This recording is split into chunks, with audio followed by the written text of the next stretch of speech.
Hello everyone. Today we are going to talk about a new topic that's name is magnetic field due to finite state current carrying wire. Or you can say that application of Biot-Savart law.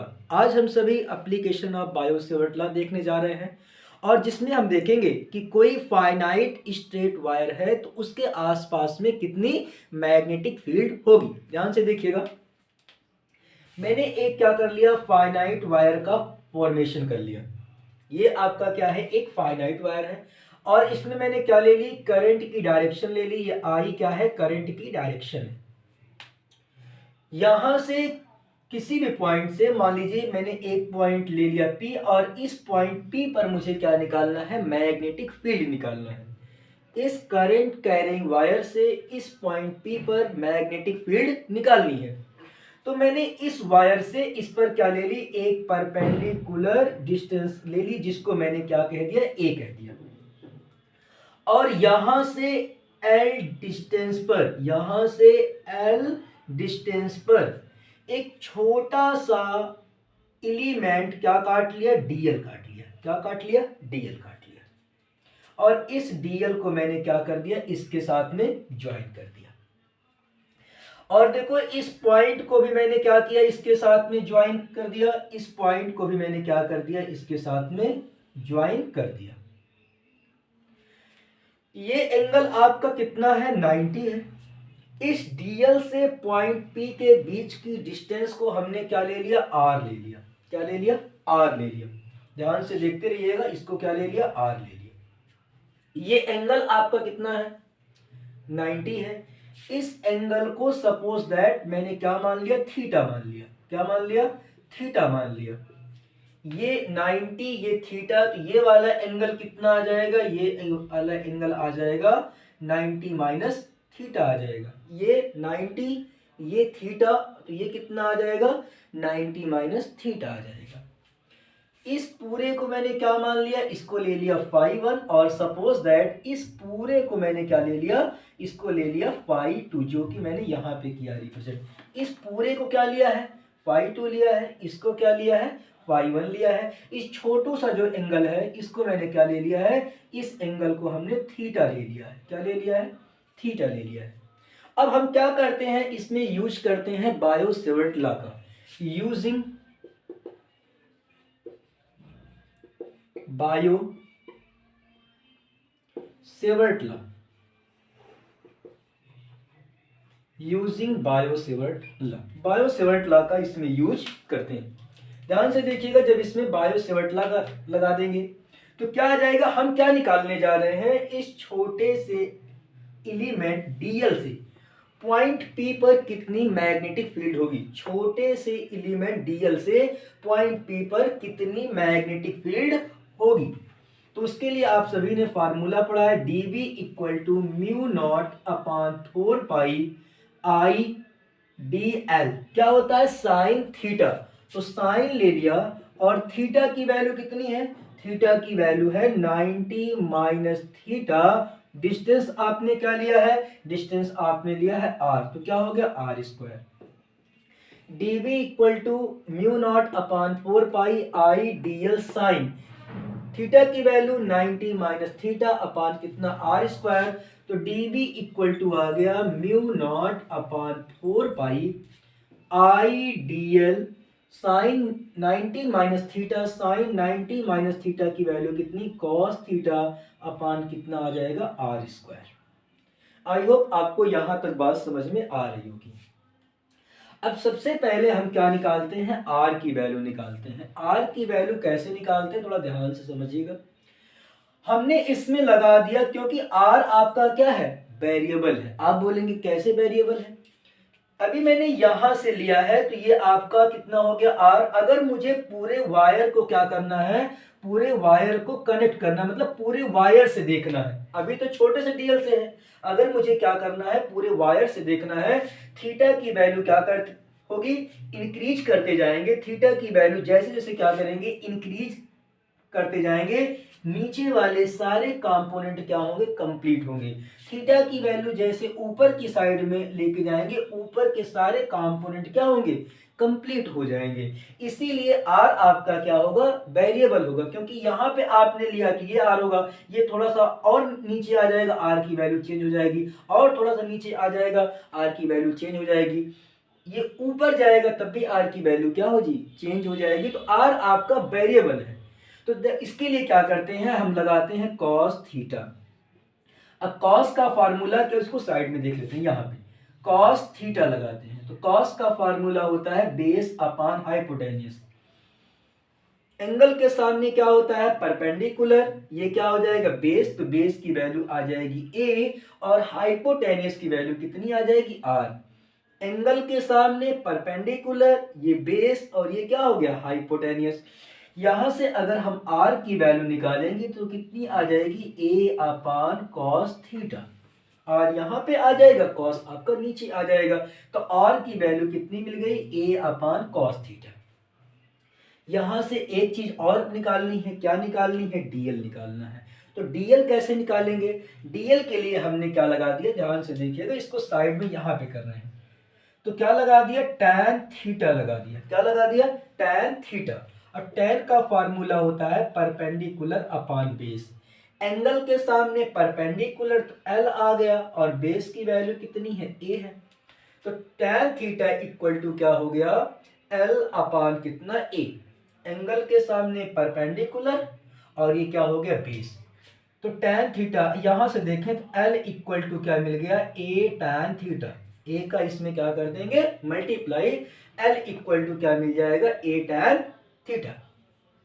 अगर हम क्या करें, ध्यान से समझें, अगर इसका हम थीटा के रिस्पेक्ट में इंटीग्रेशन कर दें, या क्या कर दें, इसका डिफरेंशिएशन कर दें, तब भी हो जाएगा।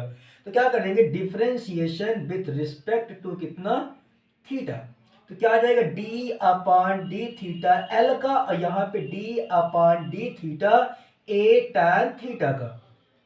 तो यहां से मिल जाएगा डीएल अपान कितना, डी थीटा, और यहां से मिलेगा ए, और टैन थीटा का डिफरेंशिएशन कितना, सेक स्क्वायर थीटा। ये हो गया डीएल अपान कितना, डी थीटा। ए आपका बाहर हो गया, टैन थीटा का इंटीग्रेशन क्या, sorry differentiation sec square theta होता है। तो डीएल की वैल्यू कितनी मिल जाएगी, ए सेक स्क्वायर थीटा का डी थीटा। आई होप इतनी बात आपको समझ में आ रही होगी। डीएल की value a sec square theta का डी थीटा, आर की वैल्यू ए अपान कॉस थीटा। अब उसको हम यहाँ पे लाके क्या कर लेते हैं, पुट कर लेते हैं। पुट करने से पहले एक काम और कर लेते हैं कि हम इसका इंटीग्रेशन कर लेते हैं। इंटीग्रेशन क्यों कर लेते हैं, आपको ये मालूम होगा कि अगर छोटे से पार्ट में वैल्यू हमको मालूम है, टोटल पार्ट में वैल्यू निकालनी है, तो उसके लिए क्या करते हैं, इंटीग्रेशन करते हैं। तो हम क्या करेंगे, integrating the both side, integrating the both side, दोनों साइड में इंटीग्रेशन। क्योंकि डीएल से हमको मालूम है कि पॉइंट पी पर कितना मैग्नेटिक फील्ड होगा, लेकिन पूरे से नहीं मालूम है। तो अगर पूरे से निकालना है तो क्या करेंगे, दोनों साइड का इंटीग्रेशन कर लेंगे। तो इस साइड का भी इंटीग्रेशन कर लेंगे, और इस साइड का भी क्या कर लेंगे, इंटीग्रेशन कर लेंगे। Mu naught upon 4 pi I D L cos theta upon कितना आ जाएगा, आर स्क्वायर। हाँ, अब थीटा की वैल्यू कहां से कहां तक देखनी है, तो थीटा की वैल्यू देखो, मुझे ये पूरे कंपोनेंट देखने हैं और ये पूरे कंपोनेंट देखने हैं। तो थीटा की वैल्यू कितनी, इस साइड वाले को मैंने क्या मान लिया, -φ2, और इस साइड वाले क्या मान लिया, φ1, क्योंकि एक एक्सिस के नीचे है और एक एक्सिस के ऊपर है। तो एक क्या होगा, पॉजिटिव, दूसरा क्या होगा, निगेटिव। तो मैंने कहां से ले लिया, -φ2 से कहां तक, φ1 तक। तो कहां से, -φ2 से लेकर φ1 तक। थोड़ा ध्यान से देखते रहिएगा। तो dB की वैल्यू कितनी आ जाएगी, ये आ जाएगी b, क्या आ जाएगी, b। म्यू नॉट यहां से -φ2 से φ1 तक, mu naught upon 4 pi I d l है। डीएल की value a sec square theta का D theta into cos phi, sorry cos theta, upon कितना आ जाएगा आर स्क्वायर। आर की वैल्यू क्या है a upon cos theta, square किया जाएगा तो ए स्क्वायर, ध्यान से देखना, आर अपान कॉस थीटा, या आप बोल सकते हो आर की वैल्यू कितनी है ए सेक थीटा है, क्योंकि कॉस जाएगा ऊपर तो क्या मिल जाएगा सेक मिल जाएगा। आर स्क्वायर करेंगे तो A square sec square theta आ जाएगा। सेक स्क्वायर से सेक स्क्वायर क्या हो गया कैंसिल, एक ए से एक ए भी क्या हो गया कैंसिल। अब आगे देखते हैं, b इक्वल टू -φ2 से φ1 तक क्या मिला, mu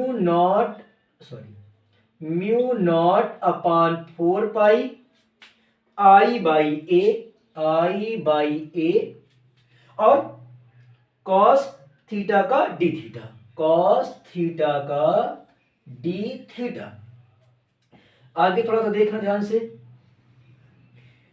b equal to mu naught upon 4 pi, आपने आई बाई ए क्या ले लिया कॉमन बाहर कर लिया, तो -φ2 से φ1 तक कॉस थीटा का कितना D theta, mu naught upon 4 पाई आ गया, कॉस थीटा का जो इंटीग्रेशन होता है क्या होता है साइन थीटा, और कहां से कहां तक -φ2 से φ1 तक। थीटा की वैल्यू एक बार क्या रखनी है φ1 रखनी है, एक बार क्या रखनी है φ2 रखनी है। तो mu naught upon 4 pi sine φ1 minus sine कितना -φ2, तो कितना आ गया mu naught upon 4 pi sine φ1 minus minus plus, तो कितना साइन φ2, बिकॉज आपको मालूम होगा साइन माइनस थीटा क्या होता है माइनस साइन थीटा, तो माइनस माइनस क्या हो जाएगा प्लस। तो ये आपकी आ गई कि अगर कोई भी finite state current carrying wire हो तो उससे किसी पॉइंट पर कितनी मैग्नेटिक फील्ड होगी। आई होप यह बात आपको समझ में आ गई होगी। अगर इसी में एक कॉन्सेप्ट को और देख ले, दो लाइन में, केवल 2 लाइन में देखते हैं। आई होप ये बात आपको समझ में आ गई होगी, कॉपी में इसको ध्यान से नोट कीजिएगा। अगर इसी में एक कॉन्सेप्ट को और देख लें, क्या देख लें कि ये वायर आपका क्या हो जाए इनफाइनाइट हो जाए, ये वायर क्या हो जाए इनफाइनाइट हो जाए। अभी तक क्या था ये फाइनाइट था, ये वायर तुम्हारा क्या हो जाए इनफाइनाइट हो जाए,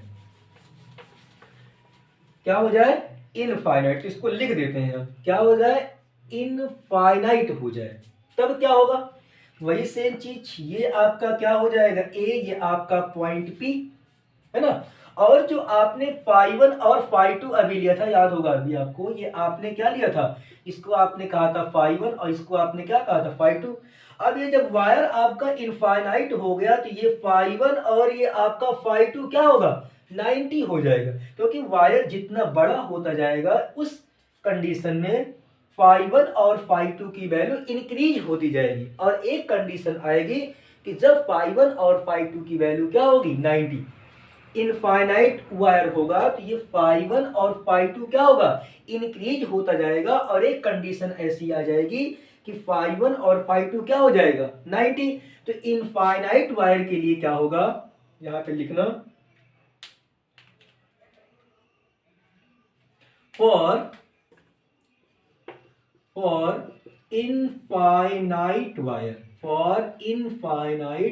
wire, φ1 equal to φ2 equal to कितना 90, तो क्या मिलेगा b equal to mu naught upon 4 pi sine φ1 की वैल्यू 90 प्लस साइन φ2 की वैल्यू 90, सॉरी कितना है mu naught upon 4 pi I by a, हम लोग भूल गए हैं तो आई बाई ए भी आपको इसमें लिखना है ना, आई बाई ए आप भूल गए हैं, ये आई बाई ए, तो कितना आ जाएगा म्यू नॉट अपान 4 पाई आई अपान ए, म्यू नॉट अपान 4 पाई आई अपान ए, साइन 90 की वैल्यू 1 प्लस साइन 90 की वैल्यू कितनी हो जाएगी 1, तो म्यू नॉट अपान 4 पाई आई अपान ए इंटू कितना 2, तो 2 से 2 कैंसिल करेंगे 2 टाइम्स, 2 का टेबल 4 में कितनी बार 2 टाइम्स, कितना मिलेगा म्यू नॉट अपान 2 पाई आई अपान कितना ए।